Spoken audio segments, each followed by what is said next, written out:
కొణిదెల పవన్ కళ్యాణ్ అనే నేను శాసనం ద్వారా నిర్మితమైన భారత రాజ్యాంగం పట్ల నిజమైన విశ్వాసం విధేయత చూపుతానని, భారతదేశ సార్వభౌమాధికారాన్ని సమగ్రతని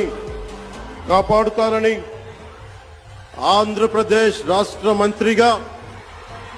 నా కర్తవ్యాలను శ్రద్ధతో అంతఃకరణ శుద్ధితో నిర్వహిస్తానని, భయం గాని పక్షపాతం గాని రాగద్వేషాలు గాని లేకుండా